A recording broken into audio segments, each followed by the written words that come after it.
Bismillahirrahmanirrahim. Al-Fatihah. Nabi Muhammad sallallahu alaihi wasallam wa alihi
قال رب اشرح لي صدري ويسر أمري واحلل عقدة من لساني يفقهوا قولي أما بعد حضرة الكرماء والفضلاء والعليم والرجعي والsepuh bin sepuh para ustaz ustazah yang dimuliakan oleh Allah Subhanahu wa taala dan ingkang dipun harapipun keberkahan ilmu dan keberkahan doa beliau-beliau semuanya. Mudah-mudahan Allah panjangkan umur beliau-beliau, Allah sehatkan selalu. Amin ya rabbal alamin. Ingkang Allah hormati pengurus DKM Masjid Jami Nurul Huda Karangsumbung beserta segenap jajaran, ingkang Allah hormati para bapak, para ibu beserta kuliah subuh Masjid Jami Nurul Huda. Dan mudah-mudahan mugi dipun paringi kesehatan oleh Allah Subhanahu wa taala. Mudah-mudahan kelabahan puasa kula panjenengan sami dipun tampi kalian Allah Subhanahu wa taala. Amin ya rabbal alamin. Puji syukur kita panjatkan kepada Allah Subhanahu wa taala yang selalu memberikan kenikmatan kepada kita semuanya dalam keadaan dan kondisi apapun. Allah tidak sedikit pun meninggalkan kenikmatan, tidak pernah menghilangkan kenikmatan kepada kita semuanya, baik pada kondisi apapun, ya, kondisi cerah, kondisi hujan, kondisi mendung dan lain sebagainya. Di balik itu semuanya ada hikmah kenikmatan dari Allah Subhanahu wa taala. Nggih. Udah ya ana sing ngenteni udah dia. Ana sing arep-arep. Ya kondisi cerah ya ana sing arep-arep. Ya berarti semuanya berisi kenikmatan dari Allah Subhanahu wa taala. Alhamdulillah ya malam hari ini sampai pagi diguyur hujan. Iya, diguyur hujan rahmat, insyaallah kasih sayang. Bukti sayangnya Allah kepada kita semuanya dengan menurunkan hujan. Allahumma sajiban nafi'a.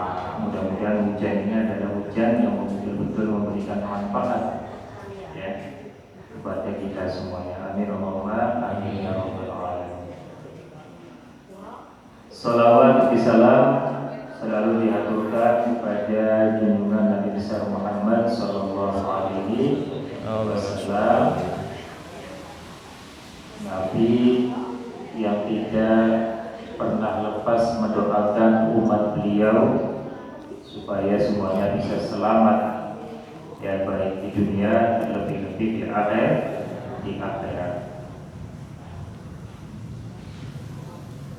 Rasulullah atau Nabi yang mengajarkan kepada keluarganya, kepada para zuriyahnya ya, tentang kemuliaan akhlak, kemuliaan tingkah laku ya, dan semuanya amal-amal baik, amal-amal soleh ya, yang diajarkan kepada keluarga dan para keturunan-keturunan beliau yang hingga saat ini masih terus dilahirkan ya, keturunan-keturunan beliau bahkan hingga sampai yaumil kiamat.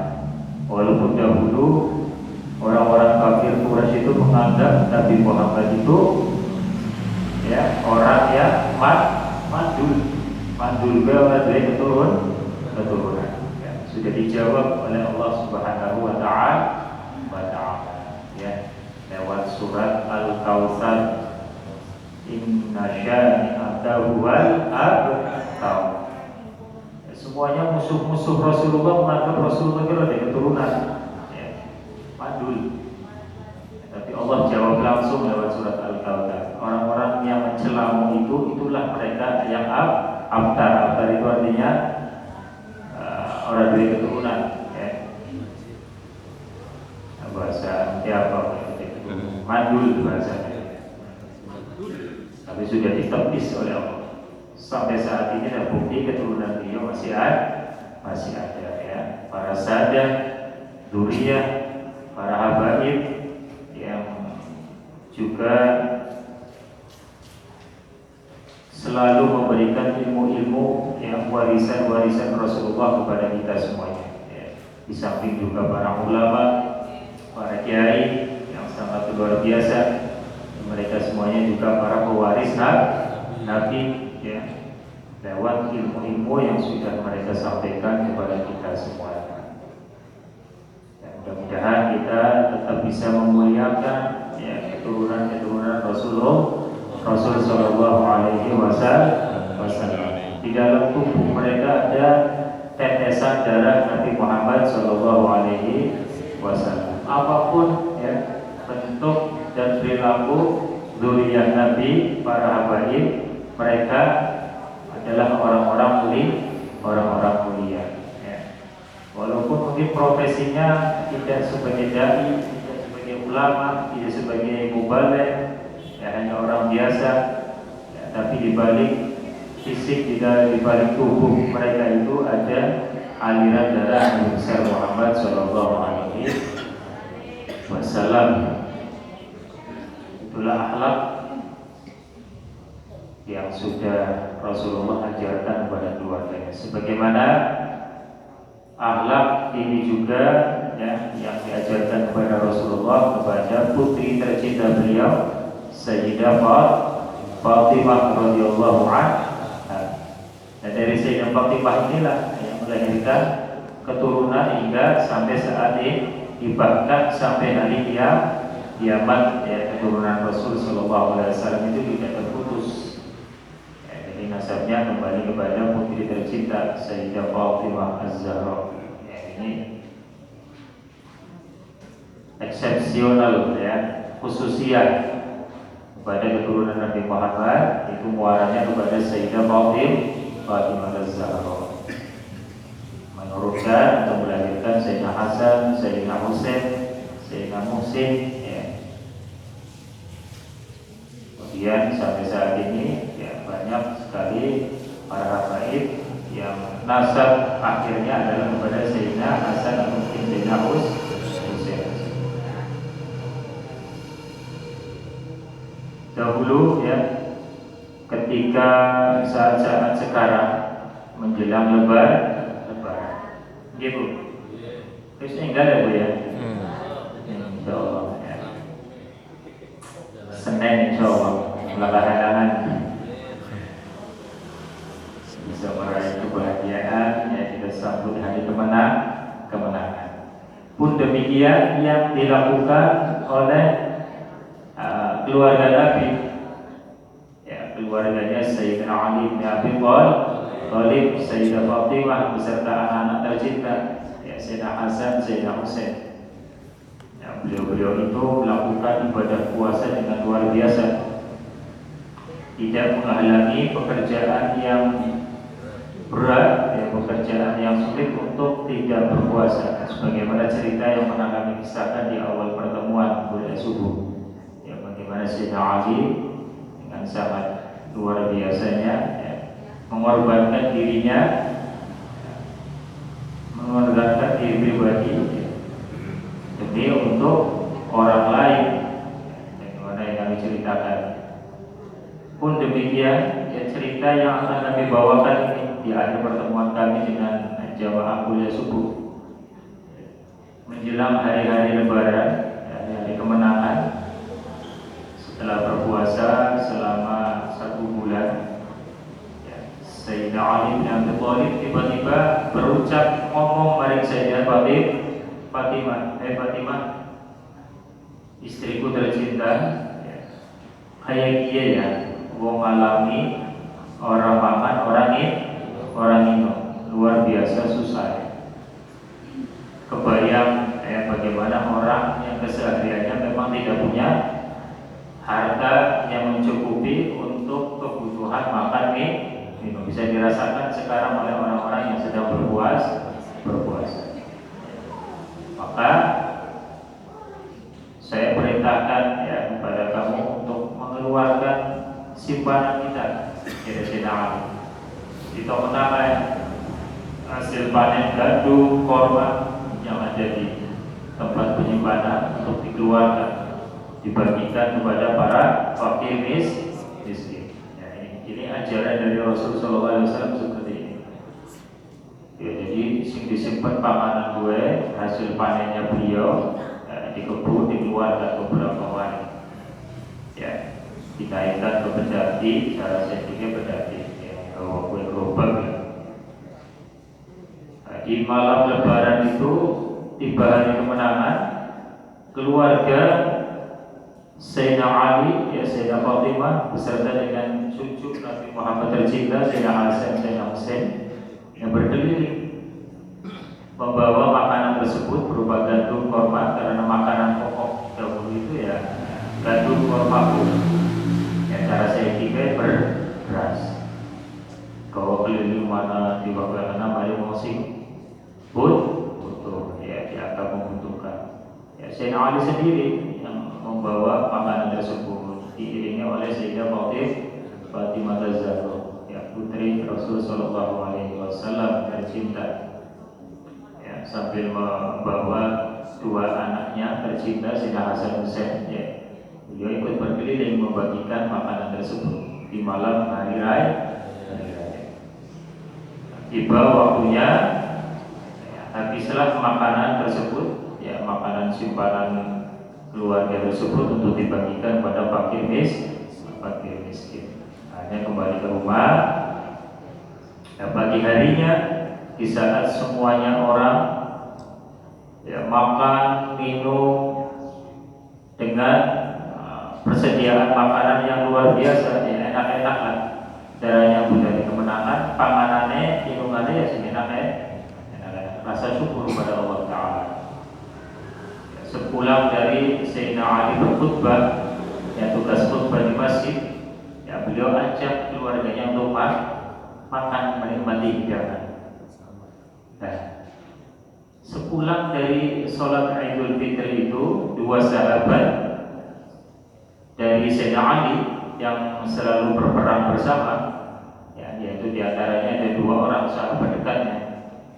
Ceritanya dia kepengen silaturahim, ucapna selamat Idul Fitri cara maring Sayyidina Ali kalau keluarga.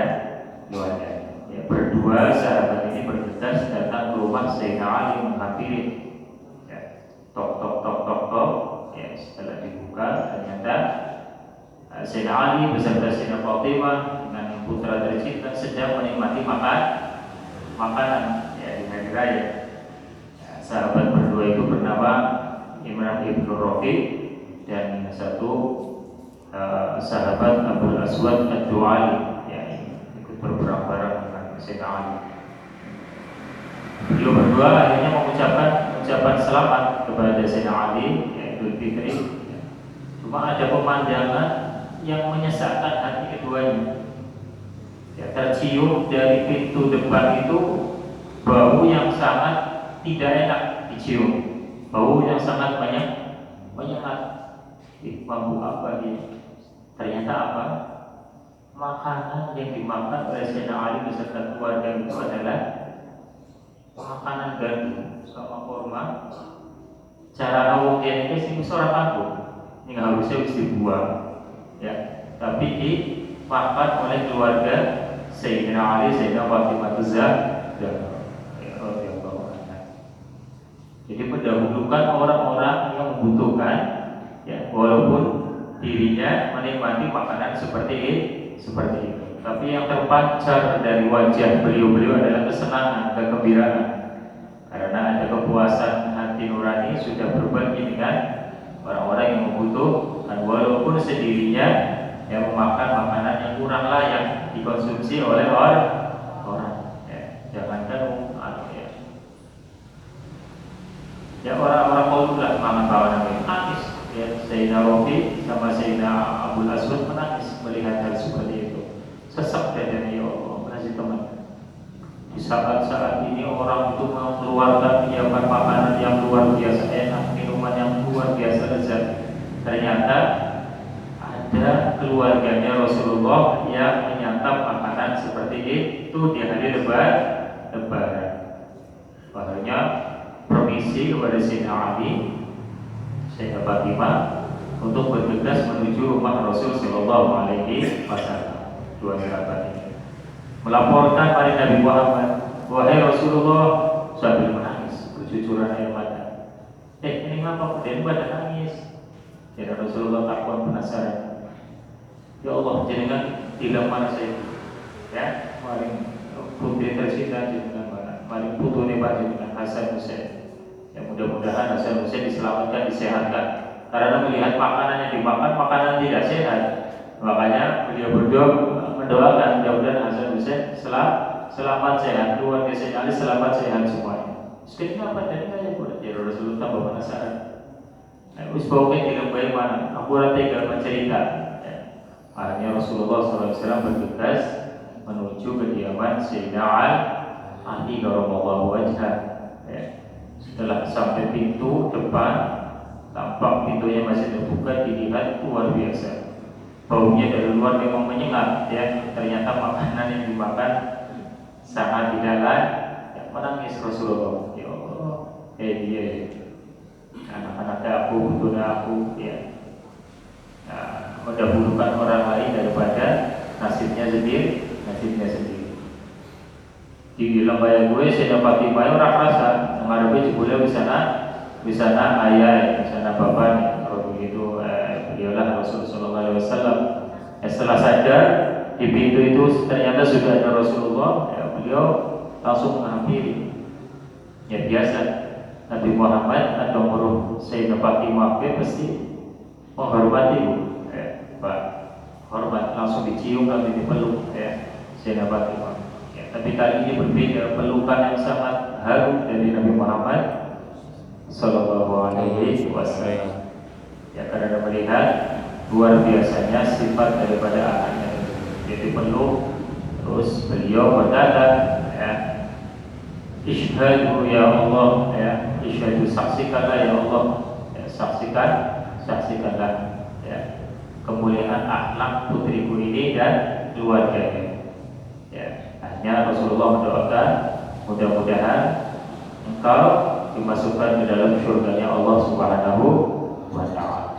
Ya, lebih melihat pemandangan yang seperti itu. Beliau peluk cucu-cucunya, ya, tercinta sambil menangis Rasulullah Sallallahu Alaihi Wasallam. Beliau peluk Sayyidina Ali Karramallahu wajhah.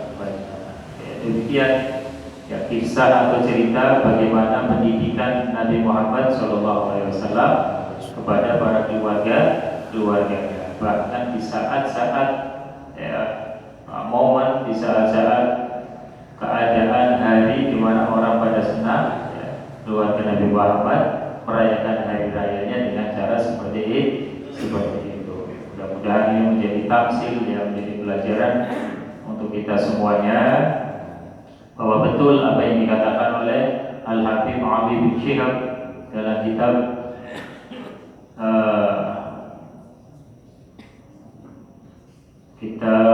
apa yang kami baca, lupa kitabnya. Beliau mengatakan,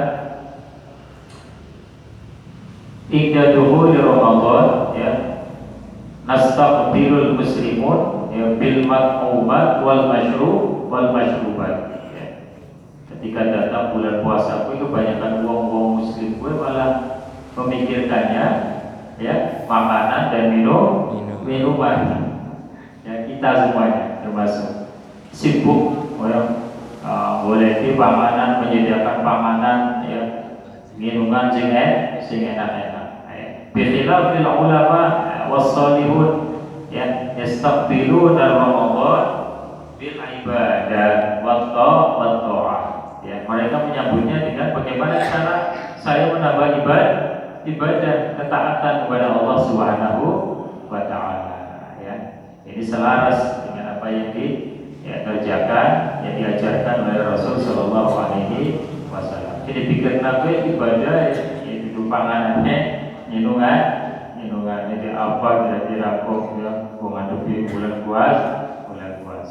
Nah, itu, ya, mudah-mudahan, ya, lagi menjadi pelajaran kita semuanya, ya, tidak tidak bisa merubah mindset ya, pemikiran kita ketika datang bulan Ramadan bahkan sampai ya, berjalan sampai saat ini ya. Sing pikiran yang pulau banyak sami perpanganan kalau ya menunjukkan mawon. Nah, itu sedikit cerita yang berkaitan dengan kemuliaan akhlak keluarga Nabi Muhammad Sallallahu Alaihi Wasallam. Dan akan dilanjutkan pembacaan kitab Ibadatul Ahkam. Kemarin sudah dijelaskan dua hadis yang berhubungan dengan sholat sunnah yang ada atau mengiringi sholat wajib ya. Yang awal kemarin kita bacakan sholat rawatib, sholat sunnah rawatib ya, rawatib itu yang salah satu hikmahnya bisa menutup kekurangan di sholat wajib ya. Tapi kemarin kita bacakan sholat sunnah tapi yang derajatnya bukan derajat rawatib ya, sholat sunnah biasa tapi juga dilakukan mengiringi sholat wajib. Nah, kesimpulan dari penyampaian kami dari pertemuan pertama sampai keempat kemarin, insya Allah masih kemudian ya Bu ya, poin-poinnya ya, keterangannya ya, walaupun membacanya hadis tentang hadis tentang sholat sunnah rawatib, tapi kami juga menjelaskan beberapa hal yang kaitannya dengan sholat, di antaranya keutamaan soft marjin, keutamaan soft, kemudian keutamaan atau tata cara berjamaah ya itu. Ya, soft kemarin kami jelaskan bahwa memang di hadis itu berbunyi khairu sufu fir rijal ya, awwaluha wa syarruha akhiruha. Memang hadis Rasulullah teksnya berbunyi seperti itu ya. Sebaik-baik sholatnya kaum laki-laki adalah yang paling depan, dan yang paling jelek ya, paling tidak baik adalah yang paling belakang ya, punya hadisnya begitu. Sebaliknya khairu sufu fil nisa akhiruha ya. Sebaik-baik sholatnya wanita adalah yang paling belakang, wa khairuha awwalu wa syarruha awwalu. Dan yang paling tidak baik dari sholat perempuan adalah yang paling depan. Ini kami tambahkan keterangan kemarin, barangkali belum jelas keterangan ini, masih global, bahwa hadis itu disampaikan dalam kondisi ketika jamaah laki-laki dan jamaah perempuan itu bergabung yang menjadi satu, tidak ada saktir, tidak ada batas. Nah, itu keterangannya seperti itu ya. Nah, kemarin kami coba belajar lagi ya, kitab Fathul Qorib, insyaallah juga ada keterangannya itu. Ya, hadis itu, teks hadis seperti itu ya, itu menjelaskan ketika soft laki-laki dan perempuannya jejer begitu runtuh ya, tidak ada satir di antara laki-laki dan perempuannya. Makanya yang paling baik soft perempuannya itu yang paling belakang. Kenapa? Karena yang paling jauh dengan laki-laki tadi ya. Dan paling jauh fitnah ya, fitnahnya seperti itu. Karena kumpul istilah antara laki-laki dengan perempuan. Dan sekarang kondisi di kita kebanyakan perempuan itu sudah menggunakan kayak seperti kita ya, masjid itu ada ruangan khusus, ada batas, sudah ada saktir di situ, sudah ada penutup. Dalam kondisi seperti ini ya, hadis khairu sufu fir rijal itu yang paling utama di depan juga berlaku untuk perempuan. Keterangannya seperti itu ya. Jadi kalau sudah ada batas seperti ini ya, ada saktir, ada ruangan sendiri, biasanya di musola kan dibagi dua gitu ya. Nah, itu berarti ilah hadis tersebut ya, dengan adanya kondisi pembatasan perempuan dari jamaah laki-laki ya, sudah hilangnya. Jadi tetap keutamaan perempuan itu ya, kalau sudah kondisinya seperti ini ya, adalah yang paling depan. Seperti itu keterangan yang kami baca yang menjelaskan tentang hadis. Ini yang berhubungan dengan soft ya.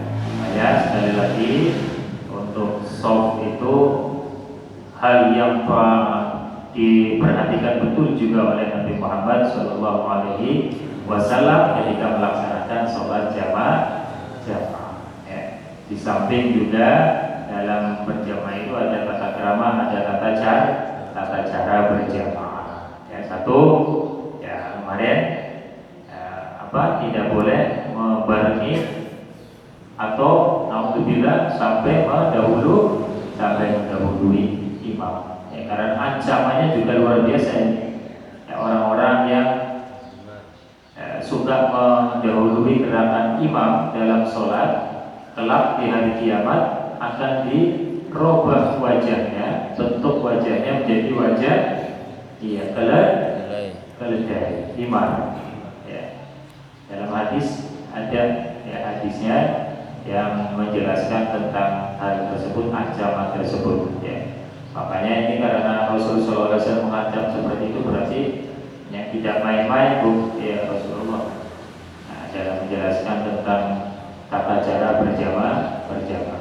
Ya, dihindari sebisa mungkin supaya kita tidak membarengi gerakan imam, lebih-lebih mendahului. Nah, caranya kemarin sudah kita gambarkan seperti itu. Ya, tunggu sampai imam ya berakhir kalimat takbirnya baru kita gerak. Sabar ya, sabar. Makanya penumpang yang melu supir dari melu supir baik, insya Allah aman. Tapi dong penumpangnya kan kalau supir pengen nyupir bareng ya bahaya ya, bisa nabrak mana ya. Maka jadi sabar baik ya, apa melu imam baik ya, dituruti. Itu caranya kemarin yang kita praktekkan. Kalau memang kondisinya kita masih berdiri, kita kelihatan gerakan imam. Tapi ketika kita ruku, kan nggak kelihatan karena pandangan kita ke tempat sujud. Ya, makanya untuk mengetahui imam itu sudah bergerak apa belum, ya dari kode itu. Nah, kodenya kan pakainya takbir setiap gerakan.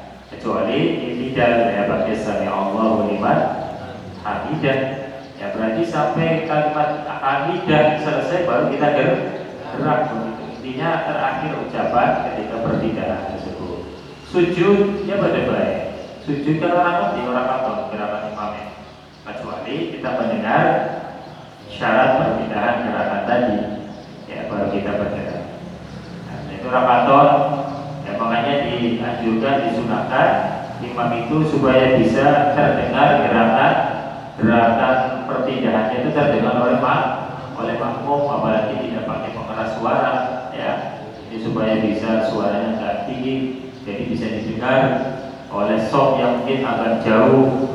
Kalau sini panjang lumayan softnya ya kanan kirinya. Kalau imamnya tidak bersuara keras, orang umum ya akhirnya bisa menjadi kekurangan dalam berjamaah. Makanya juga yang diutamakan suara keras. Nah, saat ini sudah dibantu ya alhamdulillah oleh alat atau pengeras suara dimanfaatkan pengeras suara. Terus di fasilitasi pengeras suara tetap baik suaranya orang roh ya kasihan ya makmumnya yang mengikuti di belakangnya. Diusahakan seperti itu. Seperti apa bisa bisa.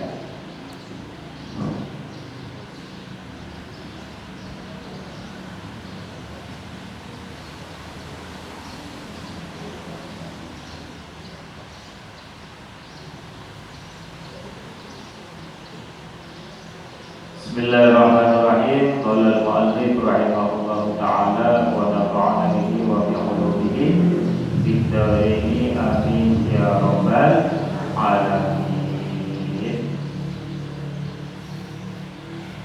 Berikutnya kami bacakan hadis yang berkaitan dengan keterangan tentang sholat rakaatain fajr. Hadis nomor 293. Bismillahirrahmanirrahim. An Abi Hurairah radhiyallahu anhu anna Nabiyya sallallahu alaihi wasallam qara'a fi rak'atil fajri qul ya ayyuhal kafirun wa qul huwallahu ahad. Rawahu Muslim. Dari sahabat Abi Hurairah radhiyallahu anhu bahwa Rasul sallallahu alaihi wasallam, kata beliau yang menyaksikan Rasul sallallahu alaihi wasallam, ya, itu membaca pada 2 rakaat salat fajar. Ya, salat fajar, rakaat fajar itu berarti qobliyatan fajar, qobliyatan subuh. Ya, 2 rakaat yang merupakan salah satu daripada sunnah rawatib. Si diwajibkan surat apa? Nabi Muhammad 2 rakaat itu. Ya, di rakaat pertama beliau membaca surat Al-Kafirun. Ya, qul ya ayyuhal kafirun. Kemudian di rakaat yang kedua beliau membaca qul huwallahu ahad. Ya, surat Al-Ikhlas. Keterangan daripada hadis tersebut, ya, di bawahnya zahabal jumhur ila takhfif raka'atil fajr, ya. Jadi jumhur ulama, jumhur ini di sini maksudnya adalah 4 mazhab, ya. Syafi'i, Imam Maliki, Imam Hambali, ya. Mereka berpendapat ila takhfif raka'atil fajr hendaklah meringankan, ya. Meringankan artinya meringankan orang suwe-suwe kerjanya 2 rakaat fajar. Jadi ditandai dengan apa? Ditandai dengan surat yang dibaca itu adalah surat-surat yang pendek. Kuliah sama kul. Ya. Takhfif raka'atil fajr afdal fi hadithi Aisyah hadza. Ya. Wal hikmah fi dzalik idrak fadilati awwalil waqt wa adami muzahamatil imam. Ya. Jadi hikmah kenapa sholat raka'atil fajar itu disuruh yang ringan-ringan saja atau tidak terlalu lama panjang, ya, membaca suratnya atau melakukan 2 rakaat itu, supaya tetap bisa mendapatkan fadilah keutamaan awal waktu daripada sholat subuh, ya. Karena awal waktu di sholat subuh itu luar biasa, ya, waktu yang sangat istimewa, ya. Wa adami muzahamatil imam 'inda wudu'ihi wa lima warada min anna al-mu'min yukhaffif 'anhu al-hisab bi qadri raka'atil fajr, ya.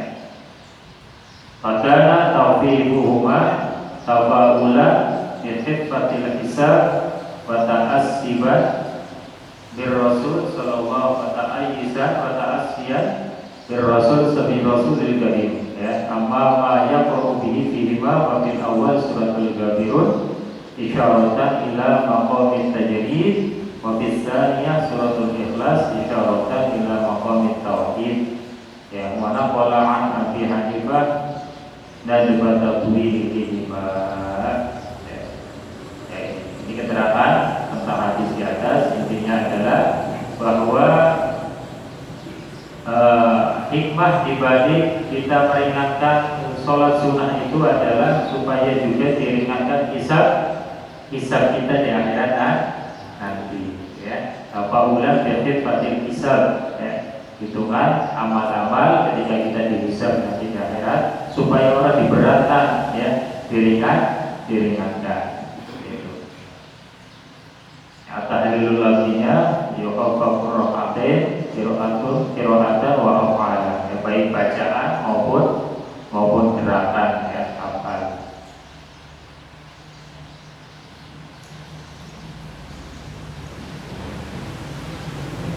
Ini hadisnya talabut takhfif fi nafilatil fajr wal qira'ah fi bima warada asiratu bin Nabi al-Karim ar-Rasulur Rahim, ya, uswah. Mohon atau mengharap supaya pada sholat sunnah raka'atil fajar itu supaya diringankan, dicepatkan pelaksanaannya tidak terlalu lama, dan bacaan di dalam 2 rakaat itu juga sama supaya diringankan, ya. Sebagaimana contoh yang dibawakan uswah bin Nabi Karim Rasulullah, sebagaimana contoh yang dilakukan oleh Nabi besar Muhammad Sallallahu Alaihi Wasallam. Ya, jadi kalau kita mau mengikuti sunnah Nabi, ya, dalam pelaksanaan sholat rakaat al-fajr, kerjakan dengan satu di rakaat pertama surat yang kita baca adalah Qul ya ayyuhal kafirun, di rakaat kedua adalah surat Al-Ikhlas Qul huwallahu ahad.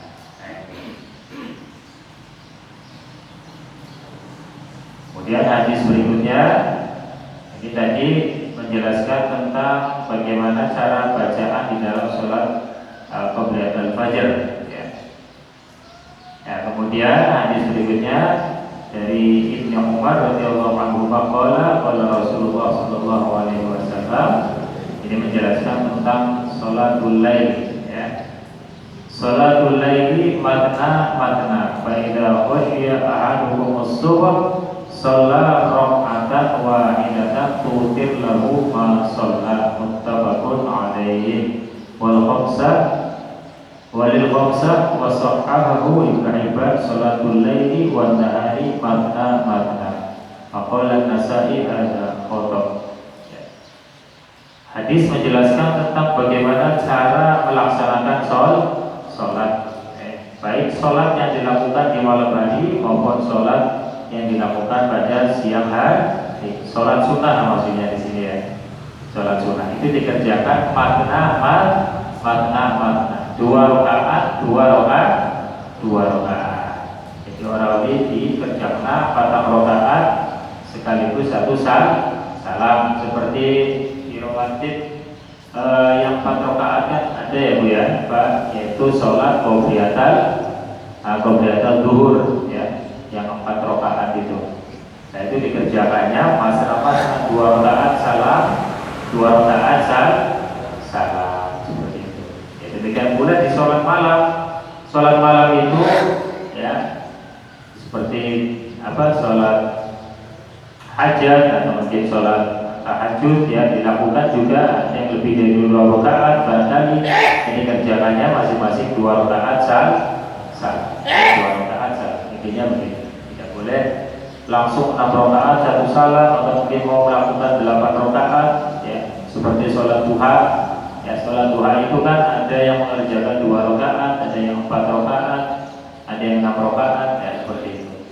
Nah, itu selayaknya dikerjakan 2 rakaat salam, 2 rakaat salam.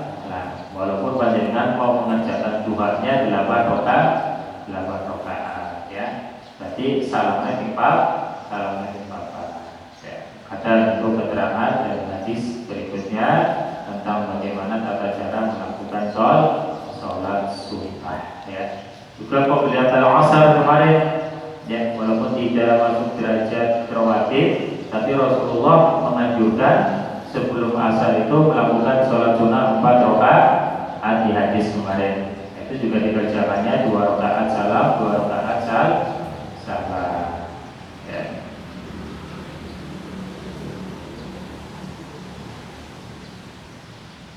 Nah, kemudian hadis yang terakhir yang kita baca, ya, sebelum kami tutup adalah hadis berikutnya yang diriwayatkan oleh sahabat Abi Hurairah. An Abi Hurairah radhiyallahu anhu qala Rasulullah sallallahu alaihi wasallam, afdhalus shalah ba'da al-fardhah shalatul laili, akhrajahu Muslim. Ya, seutama-utamanya sholat sawise sholat fardu, ya, sawise sholat 5 waktu itu adalah sholatul lail, ya, adalah sholat malam, ya.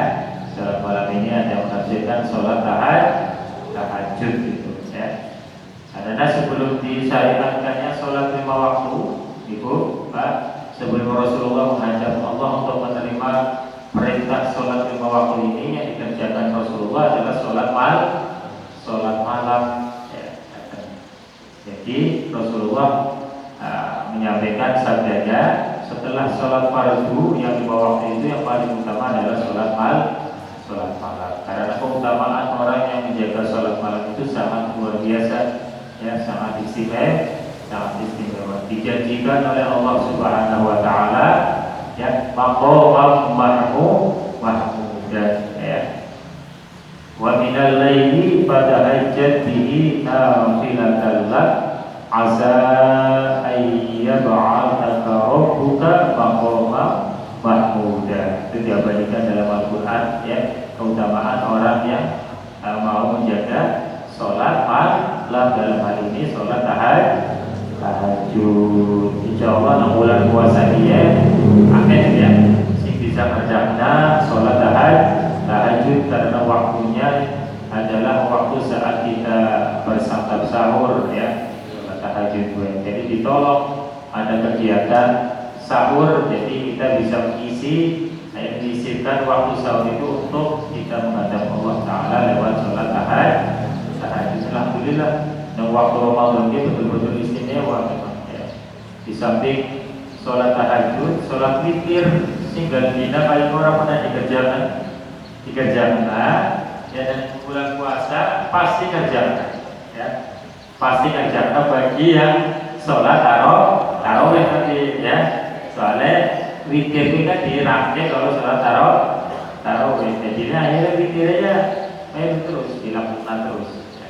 Coba hari 6 bulan Ramadan, insya Allah ada lalai orang kerjaan sholat witir. Padahal keutamaan witir juga luar biasa, ya. Rasulullah sangat menganjurkan. Alhamdulillah kita dituntut, ya, untuk mengerjakan sholat witir di dalam bulan Ramadan. Mesti bantu, ya, melakukan banyak ibadah di bulan Ramadan, ya. Karena beberapa ulama, ya, sebagian ulama itu menangis ketika sudah akhir-akhirnya bulan Ramadan, ya, karena akan bilang kesempatan, ya, untuk memaksimalkan ibadah, ya. Dalam 1 tahun itu kan waktu istimewanya 6 bulan Ramadan, 1 bulan, ya. Mudah-mudahan apa yang kami baca, ya, dari mulai pertemuan pertama sampai hari ini, ya, pertemuan terakhir kami, alhamdulillah rasa, ya, mulai hari Sabtu, Ahad, Senin, Selasa, Rabu. Insya Allah besok masih berlanjut kegiatan kuliah subuh yang akan dipimpin atau akan diisi oleh beliau, saya mohon izin, ya, seperti biasa hari Kamis dan hari Jumat, ya. Insya Allah Jumat terakhir biasanya, dan Jumat terakhir nanti tetap besok tetap berangkat, hari Jumat juga tetap berangkat, dan penutupan kuliah subuh. Jadi Ibn Husnul Khotimah ceritanya, ya, penutupan pangkat, ya, sebagai tanda kebaikan kita pada akhir pelaksanaan kuliah subuh di Masjid Jami Nurul Huda. Mohon maaf apabila dalam penyampaian kami dari hari pertama, hari Sabtu sampai hari Rabu ini, banyak kata-kata atau kalimat-kalimat kami yang kami sampaikan pastinya ada yang kurang pas di hati panjenengan semuanya, yang dianggap menyindir, yang dianggap ngomongi, yang dianggap nyepatani dan sebagainya. Mohon maaf yang sebesar-besarnya. Ya, mudah-mudahan apa yang kami sampaikan, walaupun tidak banyak ilmu mungkin yang bisa panjenengan dapatkan, tapi pasti ada terselip di 1-2 hikmah yang mudah-mudahan bisa bermanfaat untuk kami pribadi khususnya, dan juga bermanfaat untuk panjenengan semuanya beserta kuliah subuh Masjid Jami Nurul Huda. Subuh amin Allahumma amin ya rabbal alamin. Menghadap bawah yang saya aturakan, kondisi masih hujan, ya. Mudah-mudahan sekali lagi hujan yang penuh rahmat untuk kita semuanya. Amin ya rabbal alamin. Asyhadu an la ilaha illallah, astaghfirullah, nas'alukal jannata wa na'udzu bika minan nar. Asyhadu an la ilaha illallah, astaghfirullah, nas'alukal jannata wa na'udzu bika minan nar.